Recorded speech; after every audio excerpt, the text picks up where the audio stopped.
En la entrevista electoral de GuadaTV de hoy podrán escuchar a Antonio Román, candidato al Senado por el Partido Popular.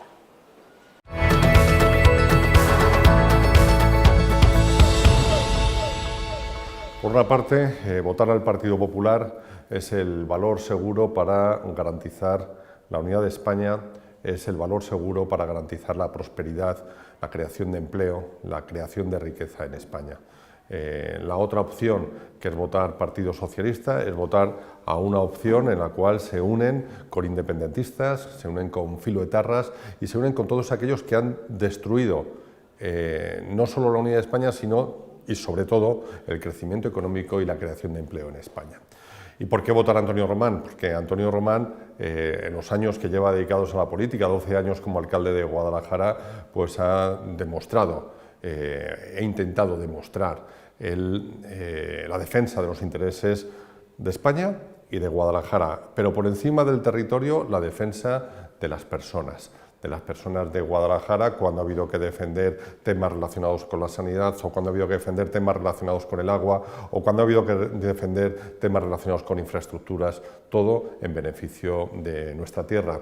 Y Antonio Román, yo creo que aporto esa experiencia necesaria en épocas convulsas como la que está viviendo nuestro país. Por eso yo creo que no solo Antonio Román, sino los 3 senadores del Partido Popular deben salir elegidos, porque además, a nivel nacional, el tener una mayoría del Partido Popular en el Senado, pues conllevará que en caso de que sea necesario y que las amenazas independentistas continúen, pues se pueda aplicar el artículo 155, porque si no el Partido Socialista, con independentistas y filoetarras, no van a aplicar un artículo 155 que garantice la unidad de nuestra nación.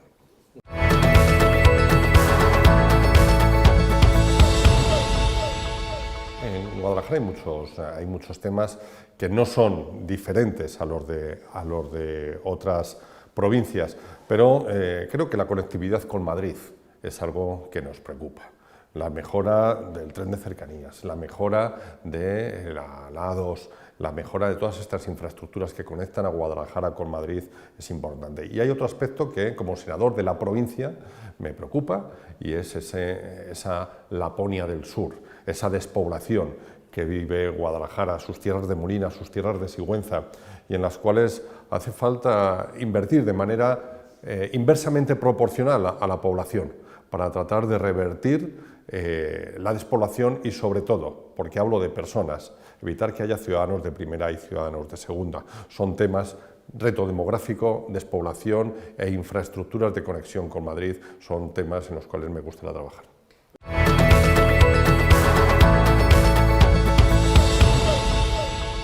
Yo creo que no hay que hacer las inversiones de manera directamente proporcional a la población. Creo que hay que dotar de recursos sanitarios, de recursos educativos, de recursos sociales para atender a la población mayor que reside en los pueblos. Hay que dotar a toda esa área mucho más despoblada de algo que lleva muchos años, que lleva décadas.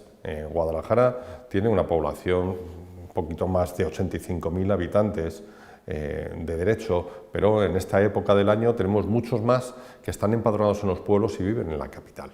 Y viven en la capital porque tienen unas mejores condiciones que en los pueblos. Pues creo que hay que dotar a esos pueblos de las condiciones que pueden tener en la ciudad, y por eso hay que invertir de manera diferenciada, hay que discriminar de manera positiva a la zona del ámbito rural, a la zona del medio rural. ¿Guadalajara avanza? Sí, ha avanzado la capital y su entorno de una manera mucho más acelerada que otras provincias también del entorno de Madrid, y creo que la labor que hemos desarrollado desde el Ayuntamiento de Guadalajara con el Gobierno del Partido Popular ha hecho que Guadalajara crezca de manera mayor que otros lugares de España, y que además que los indicadores de calidad de vida y los indicadores de salud sean mejores que en el resto de España. Pero está claro que a situaciones diferentes, para ser justos, también hay que aplicar políticas diferentes.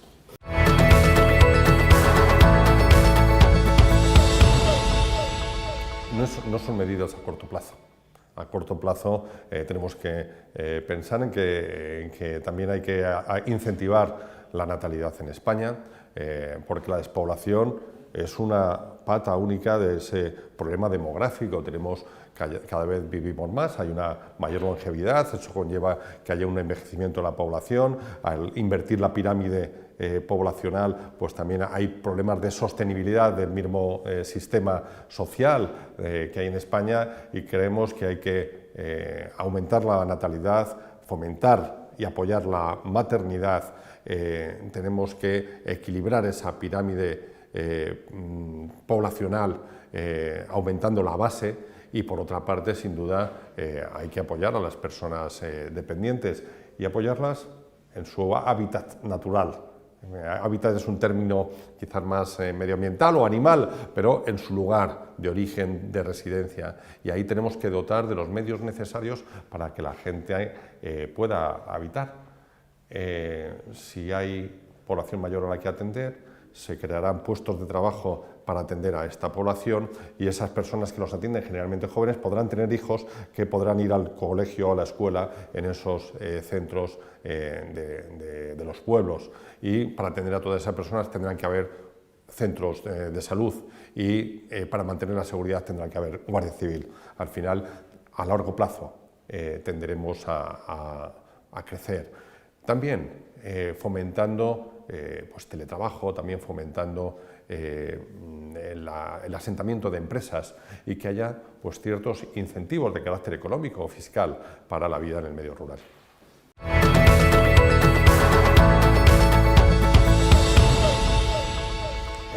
Mi postura ha sido mantenida a lo largo de hace mucho tiempo. Cuando el Partido Socialista trasvasaba con José Bono en la comunidad autónoma y con otros gobiernos, desde el señor González o posteriormente el señor Zapatero, trasvasaban con menos de 200 hectómetros en la suma de los dos embalses, ya Antonio Román manifestaba que era necesario poner un límite por debajo del cual nunca se debería trasvasar. Y ese límite tiene que ser, en un momento determinado, el gobierno del Partido Popular subió el límite que había puesto Bono y el Partido Socialista en 240, subió a 400. Creo que hay aún que elevarlo aún más ese límite. Hay que garantizar caudales mínimos en el Tajo, en todo su trayecto, y hay que invertir en los municipios ribereños. No es de recibo que el Partido Socialista, el señor Paje en el momento actual, que ha gobernado durante décadas en Castilla-La Mancha, se haya olvidado los municipios ribereños y no haya invertido ni tan siquiera el dinero que percibía de Levante por la cesión del agua.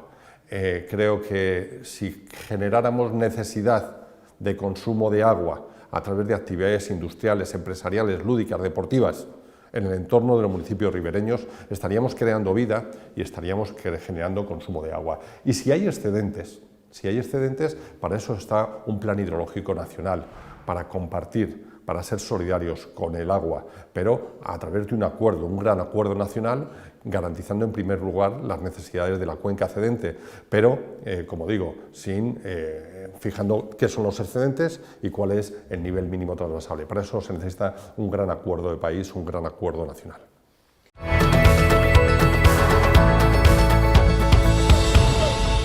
Hay que hacer sostenible el sistema público de pensiones. Por otra parte, que haya gente que como forma de ahorro deposite su dinero en vez de en un fondo de inversión, deposite en un plan de pensiones, es algo bueno, absolutamente respetable, pero creo que España tiene uno de los pilares, es su sistema de pensiones, y hay que hacer sostenible ese sistema de pensiones. ¿Cómo? La mejor forma, generando trabajo. Superando los 20 millones de personas trabajando, tendremos más sostenibilidad que no perdiendo puestos de trabajo. Piensen que desde que gobierna el señor Sánchez, la señora Valerio es la responsable, candidata al Congreso por la provincia de Guadalajara. Hay 100.000 parados más que los que había cuando gobernaba el señor Rajoy. Esto es responsabilidad del señor Sánchez a nivel nacional, pero también de la señora Valerio, que se presenta en Guadalajara, que era la ministra de Empleo, la que tiene hoy 100.000 parados más que los que había cuando cogió el ministerio. Para garantizar las pensiones es necesario el que haya más personas que coticen. más personas que paguen a la seguridad social, más personas que paguen sus impuestos. Este es el principal eje para garantizar las pensiones, pero sin duda hay que tener un sistema de pensiones públicas sostenibles. Si alguien ha subido las pensiones en este año han sido los presupuestos de Mariano Rajoy, que garantizó la subida de las pensiones. Si alguien ha subido las pensiones en los últimos años ha sido precisamente los gobiernos del Partido Popular, porque los gobiernos socialistas se dedicaron a congelarlas, y congelarlas significa disminuir la cuantía de las pensiones, igual que bajaron el sueldo de los funcionarios, un 5% del Partido Socialista. Y esto es lo que está terminando haciendo el Partido Socialista, poner en riesgo las pensiones actuales, bajar el sueldo de los funcionarios. Y el Partido Popular lo que garantiza es el poder adquisitivo de las pensiones, el incremento y la sostenibilidad de estas pensiones de carácter público que deben seguir existiendo en España por siempre.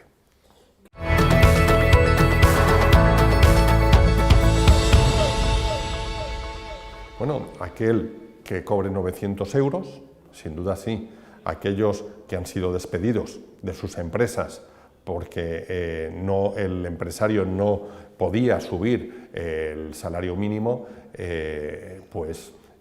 no estarán tan bien si se han ido al paro. Ahí hay 100.000 personas más en paro. Pero piensa que el Partido Popular lo que había hecho es esa subida de manera progresiva en 2 años, 3 años, hasta el 2021, para que precisamente no despidieran a las personas a la calle. El Partido Socialista, ¿qué ha conseguido? 100.000 parados más. 100.000 parados más cuando la línea estaba marcada con un acuerdo ya con los sindicatos, para llegar a objetivos de un salario mínimo interprofesional suficiente. Y lo que ha hecho el Partido Socialista es, con acuerdos sin pensar, es llevar a más de 100.000 personas al paro, que son 9 meses de gobierno. Fíjense, si estuviera 9 años, pues otros 3 millones de parados, que es lo que hace cada vez que gobierna.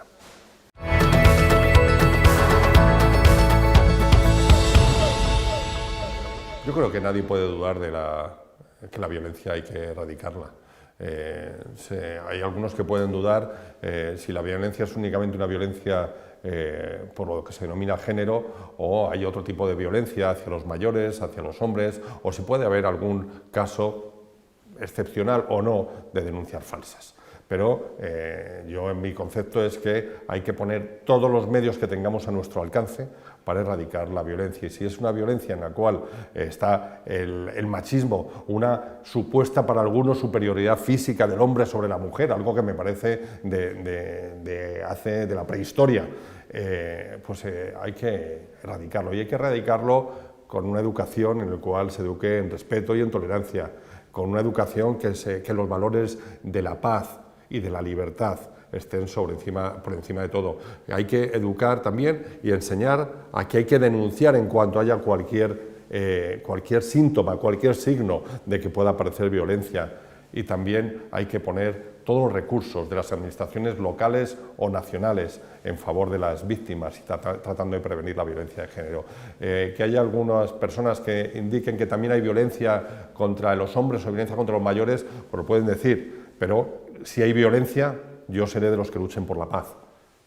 Yo soy una persona de paz y soy una persona que no me gusta la violencia ni contra la mujer, ni me gustan las otras formas de terrorismo. Y el otro día veíamos en Sri Lanka cómo morían 290 personas o 300 personas por atentados en iglesias católicas y en hoteles de este país. En una persecución contra los cristianos. Es otra forma de violencia. Yo lucho y defiendo la paz en el mundo, y la paz en el mundo empieza en el ámbito íntimo, en el ámbito personal, en el ámbito del hogar.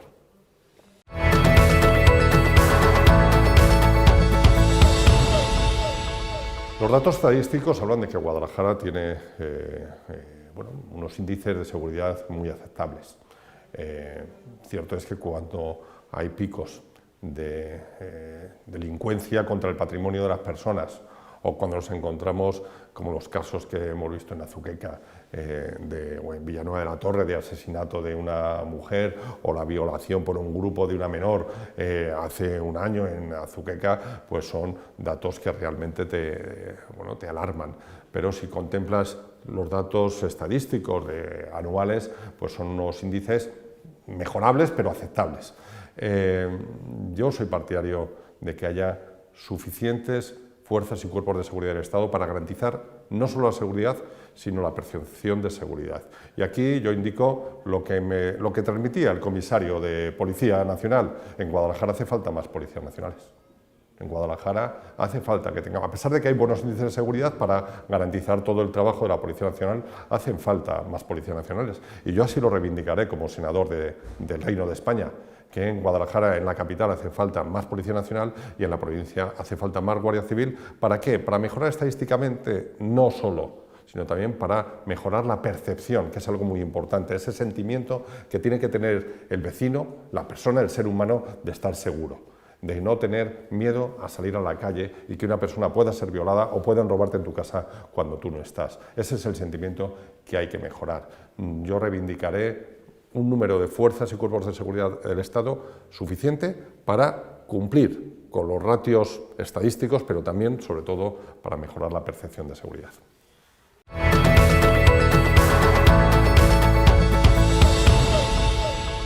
Necesitamos aplicar el plan de cercanías que aprobó el gobierno de Mariano Rajoy siendo ministro Íñigo de la Serna. Vino aquí a Guadalajara y lo presentó. Yo había tenido con él varias entrevistas y en la cual reivindicaba la necesidad de mejorar la puntualidad de los trenes, la necesidad de mejorar y modernizar los trenes de cercanías, algunos con una antigüedad muy importante, la necesidad de mejorar las frecuencias de los trenes CIVI, la necesidad de comunicar Guadalajara hacia el aeropuerto de Madrid-Barajas, sin tener que ir al centro de Madrid, la necesidad de mejorar también el transporte por carretera. Y todo esto en general se incluía en ese plan de cercanías. Llegó el Partido Socialista y paralizado.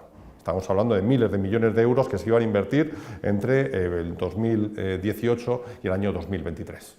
Ya llega el Partido Socialista y ni presupuestos generales del Estado y aparcado ese plan de cercanías.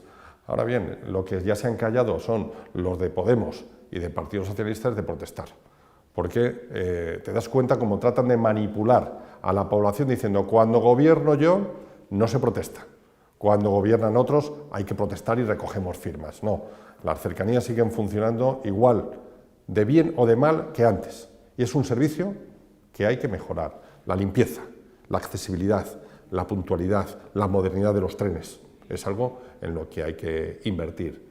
Y por carretera, pues sin duda, cuando la gente que va a Madrid o vuelve de Madrid a determinadas horas, pierde en un trayecto que habitualmente puedes hacer en 40 minutos, se va a hora y media o 2 horas, hay que avanzar. ¿Cómo? Pues ahí estaba el proyecto de Busbao, ahí estaban diferentes proyectos inteligentes para ponerlos en marcha y que el gobierno de Pedro Sánchez ha aparcado y no los ha puesto en marcha y por tanto no mejorando esa conectividad con Madrid que es necesario no solo para Guadalajara sino para Azuqueca, para Villanueva de la Torre, para Lovera, para Cabanillas, para Marchamalo y en Guadalajara hay una infraestructura necesaria que es la conexión de la Nacional 3, la circunvalación de la 320 desde el hospital hasta Los Faroles, algo también comprometido por el gobierno del Partido Popular, el gobierno de Mariano Rajoy y que bueno, el Partido Socialista mira hacia otro lado cuando hablamos de esta infraestructura y que sacaría del centro de la ciudad, mejor dicho, de Cuatro Caminos, gran parte del tráfico que hace que en determinadas horas se colapse esta infraestructura.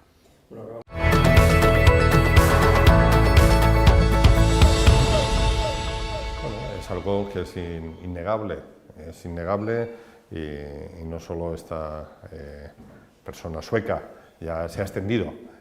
Incluso bueno, ayer en Guadalajara había un grupo de jóvenes que bueno, en la Plaza Mayor se reunían en el Día de la Tierra, de la Madre Tierra que decían, un poco tratando de concienciar a todo el mundo de la necesidad de adoptar medidas para respetar nuestro planeta y para luchar contra ese cambio climático que parece o que es una realidad. ¿Cómo? Sin duda hay que ver el consumo energético, hay que, no el consumo energético, disminuir tanto el consumo como ver las fuentes de energía, hay que ir hacia fuentes de energía que no influyan sobre el cambio climático y hay que buscar la seguridad de todas las energías. Por otra parte, esto significa el cambio del parque automovilístico. Pero claro, hay que equilibrarlo y hay que obligar a los por ejemplo, las industrias de automoción, a que bien sea diésel, bien sea gasolina o bien sea eléctrico, no emitan cada vez menos partículas y gases con efecto invernadero. Por otra parte, debemos también sensibilizar en la reutilización de los materiales que usamos. Ya no solo es reciclar, sino reducir, reciclar y reutilizar, que son criterios o principios medioambientales básicos.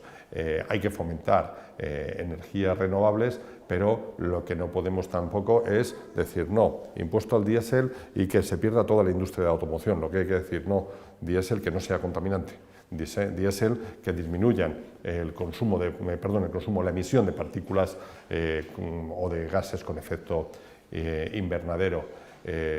Creo que hay que fomentar también las zonas verdes en las ciudades, que hay que fomentar las zonas boscosas como sumideros de CO2. Creo que la apuesta verde es una apuesta del futuro en España.